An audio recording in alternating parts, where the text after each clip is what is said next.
सरकारें हैं वो बिल्कुल संविधान के विरुद्ध नीतियां बना रही हैं, जो एससी एसटीज मजदूर और महिलाओं के अधिकारों के प्रति जागरूक करना बताना, इसीलिए हमें संविधान आज बोलना पड़ा है। जो आर्टिकल 14 है, विधि के समक्ष सब नागरिक समान है, बराबर है। अगर बेल के जमानत के उनके पास पैसे या दस्तावेज देने के उन पे नहीं है, सालों सालों से जेलों से सड़ रहे हैं। मोदी जी की बड़ी चतुर पुलिस बिल्कुल एक्टिव, जो गरीबों को पकड़ने में नंबर 1 है। और बहुत सारे केसों में तो ऐसा भी आया है कि जो फ्री का वकील दिया जाता है, जो जिसको सरकार पैसा दे रही है और किसी गरीब को दे दिया, वो वहां उससे पैसे मांग रहा, बताओ वकील, वो उल्टा उससे। कानून बनाने से कुछ नहीं होगा, उसका लागू करना होगा, पालन करवाना होगा, ये सरकार की जिम्मेदारी है। अपने मनुवादियों का नहीं कर रहे हैं, जो मनुवाद को मानते हैं, जो हिंदू हिंदू चिल्ला रहे हैं, उनको बेचारों को ईडब्ल्यू गरीब कर दिया। साथ तो सबका विकास अंबानी और अडानी का, दुनिया के मालदार दोनों हो गए एक नंबर के।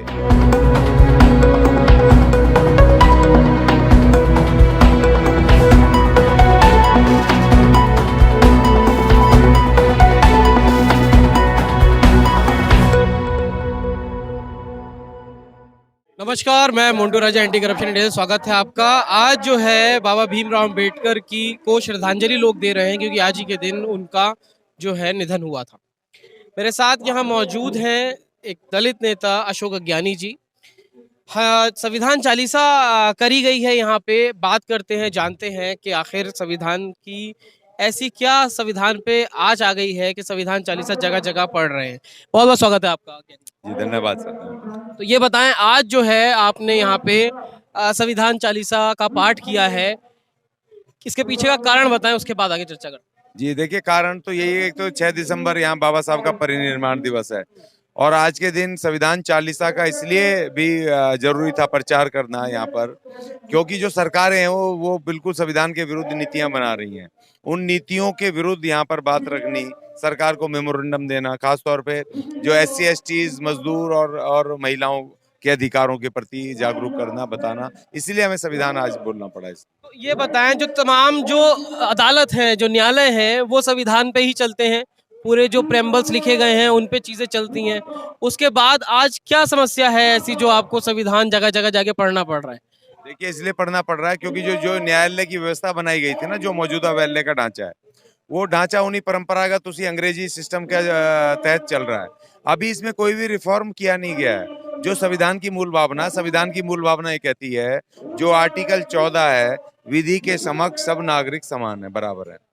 और जब समान है तो अभी अभी परसों नरसों हमारी 3-4 दिन पहले महामहिम राष्ट्रपति जी ने चीफ जस्टिस और जजों के सामने बड़े भावनात्मक तरीके से कहा कि जो एससी एसटी के लोग जेलों में हैं, गरीब हैं, जिनकी जमानत भी हो चुकी है, मगर बेल के जमानत के उनके पास पैसे या दस्तावेज देने के उन पे नहीं है, सालों सालों से जेलों से सड़ रहे हैं।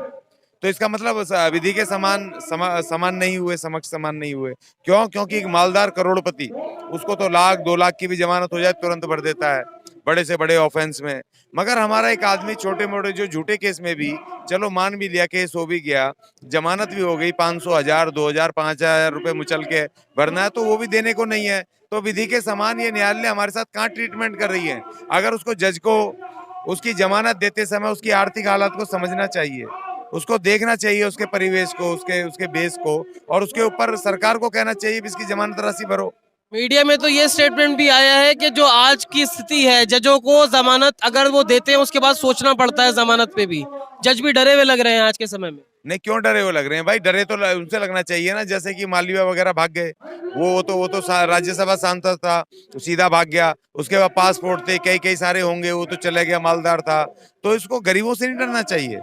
हमारे पास पासपोर्ट नहीं है, हम गरीब हम रहते हैं। हमें तो बहुत सारे लोगों को ना बहुमत, आज भी 60% लोगों को पासपोर्ट का नाम नहीं पता है आपको? मैं गांव गांव में जाता हूँ ना, पूछता हूँ पासपोर्ट, कह रहे पासपोर्ट हो क्या होता है? पासपोर्ट ही नहीं, जब पे पासपोर्ट ही, हम कहाँ भागेंगे? कौन सा देश? वहां उधर से हमें पाकिस्तान ने घेर रखा कटीले तारे लेकर के, हम कैसे घुसेंगे उधर? उधर बांग्लादेश ने घेर रखा है, उधर चाइना लेके खड़ा हुआ बंदूकें, हम कैसे भागेंगे जी? वहाँ पासपोर्ट है नहीं हमारे पास। तो हम तो चारों तरफ से घिरे हैं बॉर्डरों से, और फिर यहाँ पर मोदी जी की बड़ी चतुर पुलिस बिल्कुल एक्टिव, जो गरीबों को पकड़ने में नंबर 1 है। मालदारों को नहीं पकड़ती, गरीबों को पकड़, तो हम कहाँ भागेंगे? हमें तो तुरंत दे दो भाई। उनको कहो कि इनको जमानत देनी चाहिए, बिल्कुल वहीं से थाने से ही भेज दो। आपको लगता है कि आज जो लोग हैं, जो आदिवासी हैं, दलित हैं, बहुजन हैं, आज भी उन पे तमाम शोषण हो रहा है। उनके पास ज्ञान की कमी है, वकील नहीं है उनके लिए जो खड़े हों, क्योंकि सब चीजें आजकल पैसे से चलती हैं। वो गरीबी इतनी है देश के अंदर, इसकी कीमत वो लोग आज भी चुका रहे हैं और पहले भी चुका रहे हैं, तो आने वाले समय में भी चुकाएंगे। देखिए, संविधान में लिख के गए थे बाबा साहब, उनको पता था ये बात होने वाली है कि जो भी आदमी जो वीकर है, कमजोर है आर्थिक रूप से, उसको सरकार वकील मुहैया कराएगी। अगर वो केस करता है या उसके ऊपर कोई केस करता है तो उसको वकील देना, लीगल एड देना, वो उसकी जिम्मेदारियां भी इन्होंने लीगल सर्विसेज शुरू तो करी हैं, मगर वो जनता की पकड़ से बहुत दूर हैं। और बहुत सारे केसों में तो ऐसा भी आया है कि जो फ्री का वकील दिया जाता है, जो जिसको सरकार पैसा दे रही है और किसी गरीब को दे दिया, वो वहां उससे पैसे मांग रहा, बताओ वकील, वो उल्टा उससे, और वो वहां पे जाके भाई पैसे दे डेट पे, भाई किस बात। तो ये सरकार को सुनिश्चित करना होगा, सिर्फ कानून बनाने से कुछ नहीं होगा, उसका लागू करना होगा, पालन करवाना होगा। ये सरकार की जिम्मेदारी है और सरकार कह रही है हमारी जिम्मेदारी नहीं है। आज जो सरकार है उसको तो कहा जाता है भाई मनुवादी विचारधारा की सरकार हो गई है, तो लगता है आपको बहुजनों को कुछ भला हो पाएगा इस सरकार में? ये वो अपने मनुवादियों का नहीं कर रहे हैं जो मनुवाद को मानते हैं, जो हिंदू हिंदू चिल्ला रहे हैं, उनको बेचारों को ईडब्ल्यू गरीब कर दिया, उनको 10% ईडब्ल्यूएस देना पड़ा, वो कोटा। तो अगर उनके लिए कर रहे, चलो हमारे लिए मत करो, तुम तो हमारे खिलाफ हो, कोई बात नहीं, अपने हिंदुओं के लिए तो कर दो भाई। उनको क्यों गरीब कर दिया तुमने?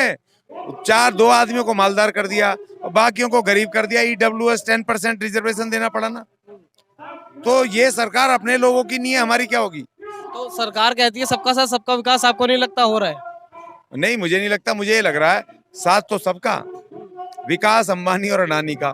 दुनिया के मालदार दोनों हो गए एक नंबर के, यही हुए ना पिछले 8 साल में, वही तो हुए हैं, और बाकी सब गरीब हो गए। क्योंकि जो मीडिया है उसकी बहुत अहम भूमिका होती है भाई, डेमोक्रेसी का चौथा स्तंभ कहा जाता है मीडिया को। आपको भूमिका नहीं निभा रही ना। जो मेन स्ट्रीम मीडिया है, जिसको लोग देखते हैं, जो घरों में चलता है, जब आर तक के जब रात को आता है एक मजदूर, वो टीवी खोल के देखता है, वही चल रहे हैं मेन स्ट्रीम, उसको देखता, उसकी जिम्मेदारी है सच को पारदर्शिता तरीके से अपने समाचार बताए, बात रखे, डिबेट कराए और इश्यूज के ऊपर बात करें। लेकिन वो इश्यूज पे नहीं कर रहे हैं, वो क्या कर रहे हैं, मंदिर मस्जिद पे कर रहे हैं। अभी परसों मैं देख रहा था एक इंटरनेशनल किसी पैमाने पे किसी ने कह दिया होगा, किसी अंग्रेज ने किसी उसमें, कि भाई ये जो कश्मीर फाइल थी पिक्चर, ये प्रोपगेंडा मूवी थी। तो वो उनको बर्दाश्त नहीं हुआ, जी न्यूज उसको, आज तक वाले को, वो जो आया ना जी न्यूज से, वो क्या सुधीर चौधरी, वो कौन सा black white and black white, उसमें उसको बिठा लिया, उसको डायरेक्टर को उसकी सफाई दिलवा रहा। बताओ, वो इतना बड़ा इशू तो नहीं था ना। किसी कंट्री में किसी ने कह दिया है प्रोपगेंडा वो थी किसी एक व्यक्ति ने, तो क्या तुम उसको ला पब्लिक इश्यूज अब उठाता है उसको तो शायद नौकरी छोड़नी पड़ती है। अभी रवीश कुमार इसका जीता जागता सबूत है। बिल्कुल बिल्कुल, जो डिबेट करता है, जो एक्चुअल चीजों पे बात करता है, तो वो क्या करते हैं, उनके पास धन है, शक्ति है, तो खरीद लेते हैं, चैनल खरीद लेते हैं। चैनल ही उसको नहीं खरीद पाए, देखो व्यक्ति को नहीं खरीद पाए, उसको मार नहीं पाए, तो उसको उसी को खरीद लिया, ले बेटा हम चैनल ही खरीद लेते हैं। तो ये देखो क्या खेल है इनके, क्या ये, तो ये फिर संविधान के साथ है या संविधान के खिलाफ है? कैसे बदलेगी व्यवस्था? जनता बदलेगी, जनता बदलेगी, बाबा साहब के लोग बदलेंगे, पक्का बदलेंगे, और व्यवस्था बदलेगी।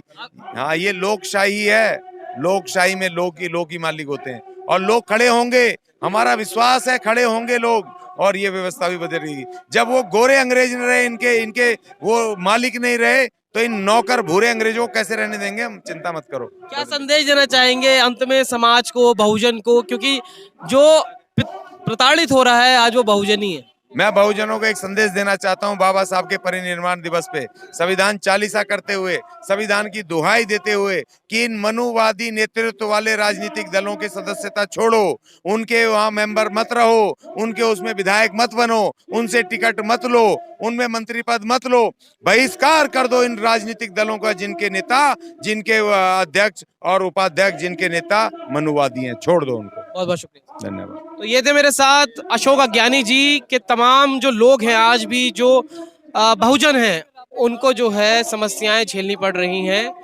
तमाम चीजें होने के बाद भी, संविधान होने के बाद भी जो व्यवस्था है वो जैसी की तैसी क्यों है? कैसे लोग अपना उद्धार खुद कर सकते हैं, जनता कैसे जागरूक हो, और क्या जो काम है जनता को करने चाहिए, ये तमाम जो चर्चा है वो अशोक अज्ञानी जी से हुई है। आप कितना समझते हैं? अपनी राय जो है कमेंट द्वारा हमसे साझा कर सकते हैं। अगली अपडेट के साथ आपके सामने फिर प्रस्तुत होंगे। नमस्कार। सब्सक्राइब करें हमारे YouTube चैनल को और बने रहें हमारे साथ।